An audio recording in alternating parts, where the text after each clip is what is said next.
Muy buenas noches, soy María José Ruiz Pazmiño y como moderadora de este conversatorio les doy la bienvenida. A continuación, procedemos a presentar a los participantes del conversatorio.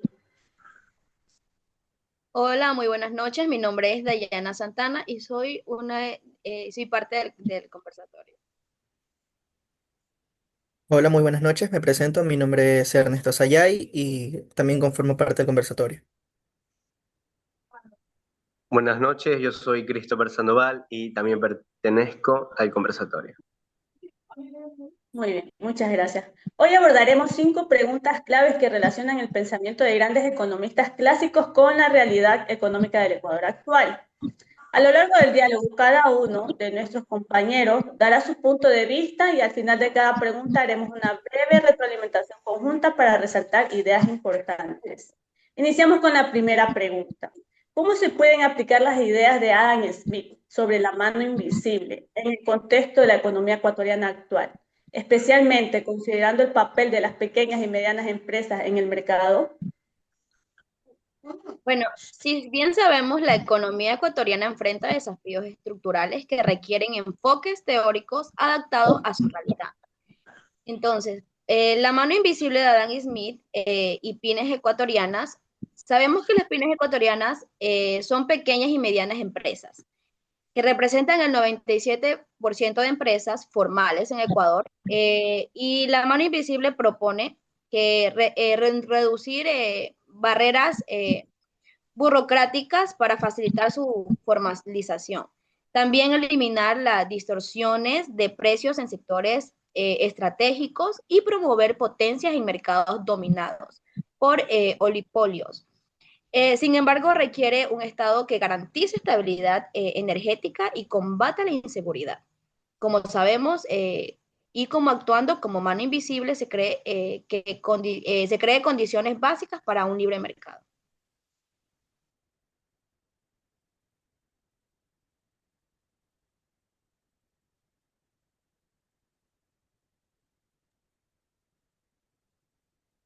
Gracias, Diana. Continuamos, por favor, con el compañero Cristian.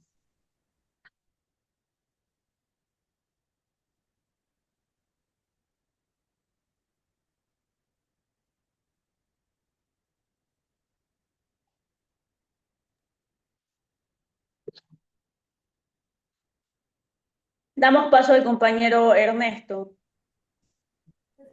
Hola, buenas noches. La ventaja corporativa de David Ricardo y la oportunidad de exportación para Ecuador. Según David Ricardo, cada país debe especializarse en la reproducción de aquellos bienes con los que tenga una ventaja corporativa, menor costo de oportunidad. Luego incorporaremos y luego intercambiarlos. Ecuador posee ventajas corporativas claras en productos de agriculturas y tanto como aprovechando la naturaleza que nosotros tenemos. Una de las mayores ventajas que tenemos como país es nuestra exportación, como cuáles, como el banano, como el cacao, el camarón, flores y productos que vienen del mar. Él dice que nosotros tenemos que aprovechar nuestra agricultura, nuestra, nuestro fuerte, que es el cacao, como ya mencioné, ya que nosotros con mayor exportación mejoraría la economía. Muchas gracias. Gracias, Ernesto. A continuación, el compañero Christopher. Eh, con referente a la teoría de Malthus de población y recursos, aunque en Ecuador aún no está en esta crisis, por así decirlo, malthusiana, pero hay presión sobre recursos como el agua, el suelo y el empleo. Y para evitar esta escasez, es necesario invertir en la educación sexual, planificación urbana y tecnologías sostenibles y reforma agrícola para una mayor eficiencia. Gracias, Christopher. Gracias a todos por sus aportes. Podemos destacar que la mano invisible de Smith se refleja cuando los pymes buscan su propio beneficio al competir en el mercado, pero indirectamente generan empleo, dinamizan la economía y responden a las necesidades sociales. Como pregunta 2, ¿qué bienes o servicios podría Ecuador exportar que reflejen esta teoría y cómo podría esto beneficiar la economía nacional? Bueno, si bien sabemos, Ecuador puede aplicar la teoría de ventajas comparativas explotando bienes de los que tienen condiciones naturales y experiencia competitiva. Si bien es cierto, está el camarón, el banano y el cacao, que son partes importantes de la exportación de Ecuador.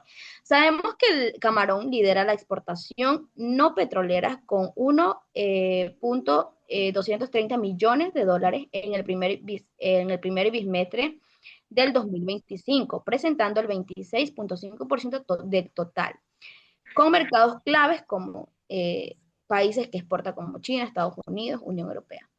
El cacao y sus derivados duplicaron el valor exportado, alcanzando el 956 millones de dólares. En el banano también sumó 697 millones de dólares, ambos con crecimiento sostenido. Entonces, especialmente estos productos permiten que Ecuador a aprovechar sus recursos, ¿no? Como la mano de obra eficiente, aumentando ingresos comercial, lo que beneficia a la economía nacional mediante el mayor empleo. Gracias. Otro producto que yo también quisiera compartir es el sombrero de paja toquilla, tanto que es como elaborado aquí mismo en nuestro territorio, también es elaborado en Montecristi, también se hace grandes exportaciones a la ciudad, al país de Panamá, por la cual eso también nos genera bastante ingreso, ya que son productos hechos de nuestros artesanos. Como venden de nuestros artesanos, la mano de obra se cobra un poco más cara. También lo que podría aportar es también lo que es el cacao, las flores, todo esto de que va en crecimiento y que se lleva a otros países, pero también si se reducen trabas, esas trabas burocráticas y los impuestos desproporcionados, el mercado podría autorregularse mejor y obviamente estaría favoreciendo la competencia y el crecimiento. Muy buenas ideas. David Ricardo hablaba de cómo cada país debería enfocarse en lo que puede producir con mayor eficiencia. Ustedes mencionaron productos como el banano, cacao, flores o servicios turísticos, que son precisamente sectores desde una ventaja que tiene Ecuador, ¿no? Como tercera pregunta, según Malthus, ¿el crecimiento poblacional puede superar los recursos? ¿Cuál es la situación actual de Ecuador y qué medidas podrían tomarse para asegurar sostenibilidad económica? Bueno, Ecuador tiene actualmente una población estimada de 18,5 millones en el 2025, un crecimiento anual cercano al 1%, mucho menor a las décadas pasadas, si bien es cierto. En cuanto a recursos, Ecuador cuenta con tierra cultivable, como decían mis compañeros, y recursos naturales, pero enfrenta retos en sí para garantizar su uso sostenible ante el crecimiento poblacional y cambios geográficos. Y si nosotros podemos asegurar la economía, como ya había mencionado la pregunta, podemos invertir en la educación y capacitación técnica para aprovechar el bono democrático actual. También podemos promover políticas de desarrollo sostenible que optimicen el uso de recursos naturales. También fomentar lo que es la economía circular y tecnología que limpie para reducir la presión sobre los recursos. Se dice que también en estas acciones pueden ayudar a equilibrar el crecimiento poblacional y con la disponibilidad de recursos, evitando los escenarios eh, maltusianos, por decir, que es la escasez y la crisis. Gracias.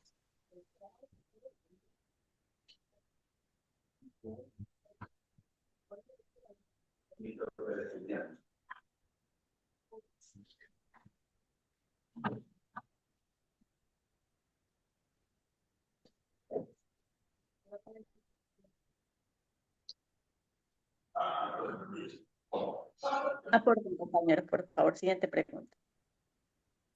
Una de las críticas que hace Malthus fue la teoría influyente. Muchos críticos señalan que subestimó la capacidad humana para innovar. ¿Qué quiere decir con esto? De que, bueno, pues cada país tiene que buscar la forma idónea para crecer.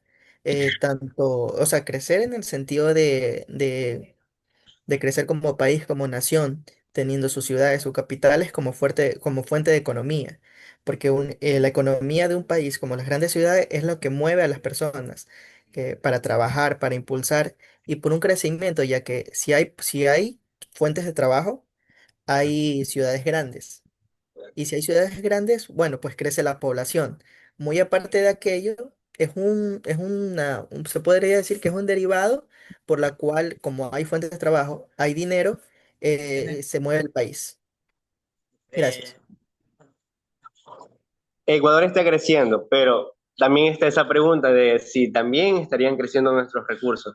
Matthews advirtió que la población podría destruirse a sí misma, ya que hoy tenemos, bueno, en sí la ciencia, la tecnología y conciencia, pero nosotros ¿qué elegimos hacer? Matthews también reflejaba esa parte, esa preocupación hacia dónde se dirigía la sociedad, hacia dónde se dirigían los recursos. Es por eso en que Matthews no trata de erradicar, sino más bien de que haya una medida, que haya no excesos, no exceda una multitud en una nación, en un pueblo, cuando sus recursos son escasos. Muy bien, han abordado puntos muy importantes. Malthus planteaba una preocupación sobre el crecimiento desmedido de la población, así es. Y aunque hoy existen más soluciones tecnológicas, Ecuador todavía enfrenta retos, presión sobre los recursos naturales, desigualdad territorial y servicios básicos insuficientes. Como bien señalaron, la educación, la planificación familiar, la inversión en sostenibilidad y políticas redistributivas, estas serían claves para lograr un equilibrio y, pues bueno, muy acertado todo, chicos. Procedemos a la cuarta pregunta, que es ¿cómo equilibrar el desarrollo económico de Ecuador con el bienestar social desde un enfoque utilitarista? De John Stuart Mill. Bueno, si hablamos de equilibrar el desarrollo económico en Ecuador, en el bienestar social bajo el enfoque utilitarista de John Stuart Smith, siento que se debe buscar políticas que maximicen la fidelidad de mayor número de personas. O sea, esto implica promover crecimientos económicos que generen empleo digno y reduzcan la pobreza. También podemos decir que podemos implementar esas reformas que disminuyan la desigualdad y garantizando esa igualdad de oportunidades para todos. Porque, pues, como decimos, todos tenemos derecho y, pues, para que todos tengan las mismas oportunidades. También sería fomentar lo que es la educación y capacitación para que los ciudadanos accedan a mejores condiciones de vida, porque no todos tienen las mismas condiciones de vida o las mismas oportunidades en sí.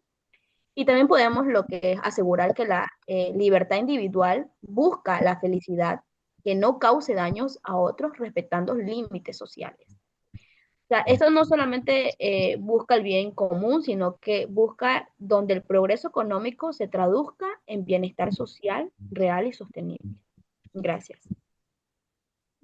Eh, Podemos hablar un poco de aquí de Ecuador. Ha experimentado unos ciclos de crecimiento económico en las últimas décadas, impulsando los sectores como el petróleo, las exportaciones agrícolas y en la más reciente el turismo. Ecuador en la actualidad mueve bastante lo que es el turismo. La mayoría de europeos hacen visitas a nuestras playas, a las Galápagos, la que mueve también bastante lo que es la economía del país. Eh, la mayoría de la población, de acuerdo a los datos de la INEC, Ecuador ha incrementado su población. También por otra parte, y otro 8% viven en un índice de pobreza. Lo que quiere decir este filósofo es que en un país nosotros debemos de prácticamente ayudarnos entre todos siendo como nuestro cabecilla principal nuestro presidente, la cual es el que nos guía y nos mueve a nosotros como ciudadanos a ejercer nuestras responsabilidades. Bueno, como en base al utilitarismo, el desarrollo debe centrarse en maximizar el bienestar colectivo, como por ejemplo políticas como impuestos progresivos, acceso universal a la salud y educación, y subsidios focalizados que permitan el crecimiento económico sin abandonar a los más vulnerables. Gracias, chicos. Sus puntos han sido muy claros. Mill planteaba que las acciones deben generar el mayor bienestar para el mayor número de personas. En este sentido, el crecimiento económico no debe ser solo para pocos. Como quinta y última pregunta, ¿qué lecciones del marxismo podrían ser relevantes para abordar la pobreza y la desigualdad económica en Ecuador? Bueno, si hablamos del marxismo, Esta desigualdad evidencia la concentración del capital y la explotación inherente del sistema capitalista, donde las riquezas heredadas y el control de los medios de producción como tal perpetúan la inclusión social. Para enfrentar la pobreza y la desigualdad, las lecciones marxistas revelan que impuestos progresivos sí para reducir la riqueza y financiar políticas sociales, ¿no? También la democratización de la propiedad, o sea, es decir, fomentando cooperativas que participen y que incluyan la participación de trabajadores en la producción. También interviniendo en sectores estratégicos para garantizar accesos a servicios básicos y empleos dignos.